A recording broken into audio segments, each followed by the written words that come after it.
दोस्तों, सुभाष उम्र 65 वर्ष, मजदूर रहते हैं, जिसे मिस्त्री कह सकते हैं। अब ऐसे में जो सुभाष रहते हैं उनकी कई बेटियां रहती हैं।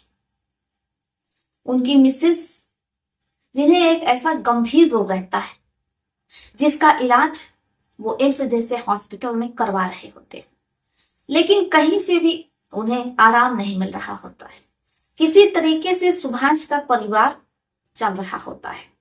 सुभाष चाहते हैं कि उनकी बेटी डॉक्टर बने ताकि वो अपनी माँ का इलाज कर सके। एक पिता जो ऐसे सपने संजोता है अपने परिवार के लिए, लेकिन कहते हैं कि कब किसके संजोए हुए सपने बिखर जाए, कब किस पर विपदा आ जाए, ये कोई नहीं जानता है कि किसके भाग्य में कितने कष्ट हैं, कितने आराम है, कितने दुख। अब ऐसे ही कुछ सुभाष के परिवार के साथ होता है। सुभाष रोज की तरह ही काम पर गए हुए थे। उन्हें एक ठेका मिला हुआ था, 1 महीने के भीतर ही उन्हें पूरा करना था। अब वो अपने मजदूरों को लेकर के उस लोकेशन पर पहुंचते हैं। जैसे ही वो लोग लोकेशन पर पहुंचते हैं तो एक हादसा हो जाता है। उस हादसे का शिकार हो जाते हैं सुभाष। घर पर फोन जाता है, पत्नी को बुलाया जाता है कि आपके पति की तबीयत सही नहीं है। बेटियां भी मां के साथ जाती हैं। अब जैसे ही उस लोकेशन पर पूरा परिवार पहुंचता है, जो कि जमीन रहती है बारिश की वजह से वो कई फीट अंदर धस जाती है। इस वजह से सुभाष और उनके साथ कुछ मजदूर अंदर ही दब जाते हैं। रेस्क्यू ऑपरेशन भी चलता है, रात हो जाती है, लेकिन अंदर से शव ही निकलते हैं। परिवार जिसका रो रो करके बुरा हाल रहता है। बहुत से परिवार वहां मौके स्थल पर मौजूद रहते हैं। अब जो सुभाष का परिवार रहता है, उनकी मिसेस रहती है। किसी तरीके से वो सुभाष को, यानी कि जो सुभाष के अंतिम संस्कार के लिए उसे घर पर लाती है। अंतिम संस्कार होता है, बेटियां मुख अग्नि देती हैं। पत्नी तो मानो सुबुद्धि खो दी है।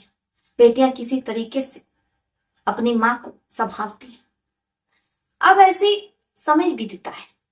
जितनी भी जमा पूंजी सुभाष ने कर रखी थी, 1-1 रुपए खत्म हो जाते हैं। अब घर में खाने को कुछ भी नहीं रहता है। अब ऐसे में जो सुभाष की बेटी रहती है, जिसे चाहते थे कि वो डॉक्टर बने, अपनी मां का इलाज करे, लेकिन हालात इतने मजबूर कर देते हैं कि सुभाष की बड़ी बेटी, जिसका नाम दिव्या रहता है, वो अपनी पढ़ाई छोड़ देती है। उसका MA फाइनल रहता है। वो अपनी पढ़ाई छोड़ करके एक ठेले पर मोमोज बेचने का काम करने लगती है। शुरू में तो उसके ठेले से कोई भी मोमोज नहीं खरीदता है, लेकिन दिव्या हिम्मत नहीं हारती है। वो रोज अपनी बहनों के साथ सड़कों पर निकल जाती है और शाम के 5 बजे से लेकर 9 बजे तक वो गर्मा गर्म मोमोज बेचने में लगी रहती है। धीरे धीरे जो ग्राहक होते हैं वो इतने ज्यादा बढ़ जाते हैं कि अब दिव्या, जो कि महीने का अच्छा खासा कमाने लगती है, तो वो 2-4 नौकर भी रख लेती है और अपनी बहनों से कहती है कि ऐसा है, पापा चाहते थे कि तुम डॉक्टर बनो, तुम सब हाई एजुकेशन हासिल करो, मैं तुम लोगों की फीस भरूंगी। बहनें तैयार हो जाती हैं।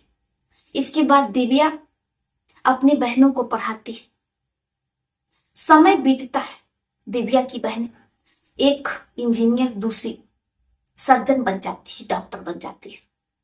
दिव्या की खुशियों का कोई ठिकाना नहीं रहता है, क्योंकि वो अपने पिता के देहांत के बाद अपने पिता की जगह ले लेती है और अपने पिता को वो गर्वित महसूस करवाती है।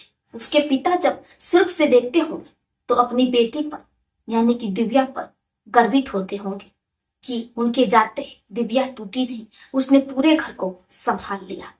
अब जो दिव्या की मम्मी रहती है, दिव्या उनका भी बड़े अस्पतालों में इलाज करवाती है। धीरे धीरे उनकी तबीयत में सुधार आने लगता है। दिव्या अपनी बहनों की बड़े ही धूमधाम से शादी करती है। ऐसे रजगत से शादी करती है कि पूरा समाज देखता रह जाता है। अब दिव्या सारी जिम्मेदारियों से मुक्त हो जाती है। वो अपनी माँ के साथ ही घर पर रहती है। दिव्या अपनी शादी नहीं करती क्योंकि उसे लगता है कि अगर वो अपने ससुराल चली जाएगी तो ऐसे में मम्मी की देखरेख कौन करे। इसलिए वो बलिदान दे देती है अपनी माँ के लिए। पिता के लिए तो उसने बहुत कुछ किया, पिता को जीते जी ना सही लेकिन उनके जाने के बाद गर्वित महसूस करवा दिया।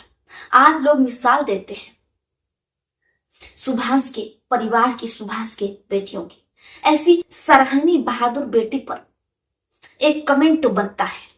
बाकी आप लोगों का ऐसी बहादुर बेटी पर, जो कि अपने पिता के देहांत के बाद टूटी नहीं, बिखरी नहीं, बल्कि उसने अपनी माँ को भी संभाला, बहनों को संभाला, बिना परवाह किए, बिना शर्म किए वो अपना ठेला लेकर के निकल जाती थी और अपने बुरे समय में अपनी माँ का, अपने परिवार का सहारा बनी। आप लोग इस सुंदर सी कहानी पर क्या विचार रखते हैं? अपनी अपनी राय कमेंट बॉक्स में लिखिएगा जरूर। तो चलिए फिर चलते हैं, मिलती हूँ आपसे किसी और कहानी में। तब तक के लिए आप अपना, अपने परिवार का ध्यान रखिए। आदाब, नमस्कार।